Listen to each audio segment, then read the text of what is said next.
Assalamualaikum warahmatullahi wabarakatuh. Pada pertemuan ketujuh dari mata kuliah pengantar demografi, kita akan mempelajari mengenai ukuran reproduksi. Pembahasan yang akan kita bahas dalam pertemuan ketujuh kali ini adalah: pertama, angka reproduksi, yaitu GRR dan NRR. Kemudian yang kedua, faktor-faktor yang mempengaruhi tingkat fertilitas menurut para ahli. Dan yang ketiga, studi fertilitas di Indonesia. 1. Angka reproduksi. Angka reproduksi yaitu ukuran yang berkenaan dengan kemampuan seorang perempuan untuk menggantikan dirinya. Dalam penghitungan ukuran reproduksi, hanya bayi perempuan yang disertakan. Gross reproduction rate.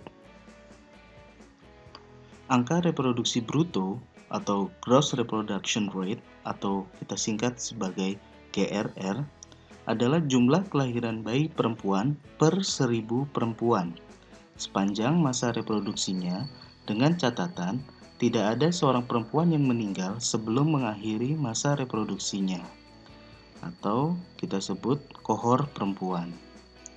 Kohor kelahiran adalah kelompok perempuan yang mulai melahirkan pada usia yang sama dan bersama-sama mengikuti perjalanan reproduksi sampai masa usia subur selesai. Jika diasumsikan bahwa rasio jenis kelamin pada saat dilahirkan dari bayi yang dilahirkan oleh tiap kelompok usia adalah sama, misalnya 105, maka GRR sama dengan 100 per 205 dikali 5 kali sigma ASFR, atau GRR sama dengan 100 per 205 dikali TFR. Nah, dari mana angka 205? Angka 205 didapatkan dari 100 perempuan ditambah 105 laki-laki. Ini karena tadi kita contohkan rasio jenis kelaminnya 105. Bagaimana jika rasio jenis kelaminnya 103? Jika 103, maka rumusnya menjadi 100 per 203 dikali 5 kali sigma ASFR, di mana 5 sigma ASFR ini adalah TFR. Apabila diketahui banyaknya bayi perempuan per kelompok umur ibu, maka GRR sama dengan 5 dikali sigma ASFR female. Jadi ASFR-nya female. Beda kalau kita menghitung ASFR biasa, itu penduduknya bukan hanya female, tapi laki-laki dan perempuan keduanya dicatat. Tapi untuk GRR, ASFR di sini adalah ASFR dari perempuannya. Kelemahannya adalah mengabaikan kemungkinan bayi wanita meninggal sebelum masa reproduksinya. Agar hal ini tidak diabaikan, maka digunakan penghitungan net reproduction rate atau kita sebut NRR. Contoh, berikut adalah perkiraan gross reproduction rate Indonesia tahun 1984 sampai 1985. Pertama, kita punya kelompok umur, yaitu 15-19 sampai 45-49. Kemudian ada penduduk perempuan. Kita lihat, ada kelahiran bayi perempuan. Dan kita dapatkan ASFR perempuan per 1000 perempuan, di mana ASFR perempuan ini merupakan kelahiran bayi perempuan dibagi dengan penduduk perempuan. Jadi sebagai contoh, 199 dibagi 3755 dikali 1000, kita dapatkan 52,99. Dan seterusnya sampai kelompok umur 45-49.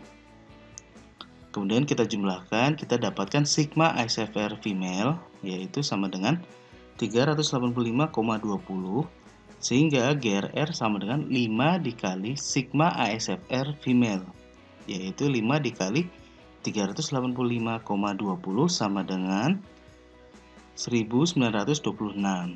Atau kalau kita bagi 1000, kita dapatkan 1,3 ya. Untuk GRR-nya sebesar 1,9. Kemudian net reproduction rate. Angka reproduksi neto atau net reproduction rate atau kita singkat sebagai NRR adalah angka fertilitas yang telah memperhitungkan faktor mortalitas, yaitu kemungkinan bayi perempuan meninggal sebelum mencapai akhir masa reproduksinya. Misal, sebuah kohor yang terdiri dari 1.000 bayi perempuan, beberapa dari bayi tersebut mempunyai kesempatan melahirkan hingga umur 20 tahun. Sebagian hingga umur 30 tahun, sebagian lagi hingga umur 40 tahun, dan hanya sebagian yang dapat melewati usia 50 tahun atau usia reproduksi. Jadi, dari kohort tersebut dihitung jumlah perempuan-perempuan yang dapat bertahan hidup pada umur tertentu dengan mengalikannya dengan kemungkinan hidup dari waktu lahir hingga mencapai umur tersebut. Asumsi yang dipakai, bayi perempuan tersebut mengikuti pola fertilitas dan mortalitas ibunya. NRR merupakan ukuran kemampuan suatu populasi untuk menggantikan dirinya, atau biasa dikenal dengan replacement level. NRR akan bernilai 1, berarti suatu populasi dapat menggantikan dirinya dengan jumlah yang sama, exact replacement. Nah, NRR yang bernilai lebih dari 1, misalnya 1, sekian, berarti suatu populasi dapat menggantikan dirinya dengan jumlah yang lebih besar. Sedangkan untuk NRR bernilai kurang dari 1, misalnya 0,9, berarti suatu populasi tidak dapat menggantikan dirinya dengan jumlah yang sama. Oh, no. Berikut adalah cara penghitungan NRR. Jadi kita memiliki kelompok umur 15-19 sampai 45-49. Kemudian ada penduduk perempuan dan ada kelahiran bayi perempuan sehingga kita dapatkan ISFR perempuan per 1.000 perempuan. Sebagai contoh, kelahiran bayi perempuan 8.624 dibagi 5.373.500 dikali 1.000 kita dapatkan 1,6. Nah, tapi berbeda dengan GRR yang langsung kita dapatkan nilainya, di sini kita mempunyai rasio masih hidup hingga usia ibunya. Nah, jika kita memiliki rasio meninggal, berarti rasio masih hidup sama dengan 1 dikurang rasio meninggal hingga usia ibunya. Nah, pada contoh kali ini kita mempunyai rasio masih hidup hingga usia ibunya, yaitu untuk kelompok umur 15-19 sebesar 0,9736 dan seterusnya sampai kelompok umur 45-49 sebesar 0,9304. Tentunya semakin bertambahnya umur, peluang untuk hidupnya semakin kecil. Jadi kita perhatikan kelompok umur 15-19 sampai 45-49 peluang hidupnya semakin kecil. Nah, dengan mengalihkan ISFR perempuan per 1.000 perempuan dikali dengan rasio masih hidup hingga usia ibunya, kita mendapatkan bayi yang diharapkan tetap hidup per 1.000 perempuan. Jadi kolom 4 dikali kolom 5. Kita dapatkan nilainya. Jadi ISFR yang sudah di-adjusted gitu ya, kan dengan rasio masih hidup. Kita dapatkan 1,6 dikali 0,9736 kita dapatkan 1,558 dan seterusnya. Kita jumlahkan, kita dapatkan total ISFR-nya 201,246.